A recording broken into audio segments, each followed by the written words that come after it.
انس بن مالک رضی اللہ تعالی عنہ سے روایت ہے کہ عمر رضی اللہ تعالی عنہ نے فرمایا کہ میری 3 باتوں میں جو میرے منہ سے نکلا میرے رب نے ویسا ہی حکم فرمایا۔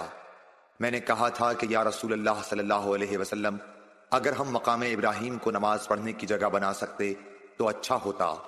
اس پر یہ آیت نازل ہوئی، اور تم مقام ابراہیم کو نماز پڑھنے کی جگہ بنا لو۔ دوسری آیت پردے کے بارے میں ہے۔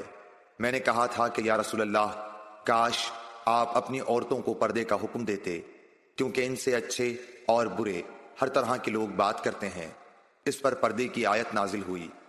اور ایک مرتبہ آن حضور صلی اللہ علیہ وسلم کی بیویاں جوش و خروش میں آپ کی خدمت میں اتفاق کر کے کچھ مطالبات لے کر حاضر ہوئیں۔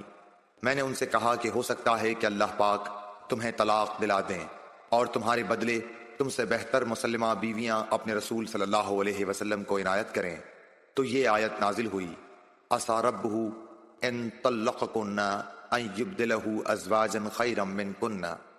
اور سعید بن ابی مریم نے کہا کہ مجھے یحییٰ بن ایوب نے خبر دی، کہا کہ ہم سے حمید نے بیان کیا، کہا میں نے حضرت انس رضی اللہ تعالی عنہ سے یہ حدیث سنی۔ Like, share and subscribe for more videos.